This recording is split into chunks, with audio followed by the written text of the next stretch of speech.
morning to this evening. Impact at 9.5 feet. Barclay Messerly Road south of the Warren Airport in Braceville floods. Milton Road will be threatened.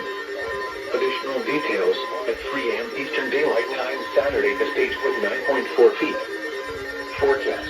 The river is expected to rise to a crest of 9.9 feet this morning. It will then fall below flood stage this afternoon. Flood stage is 9.5 feet.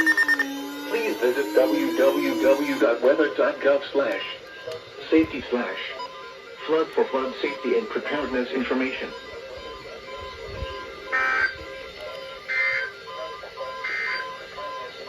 At 7 a.m., weather reports for selected cities.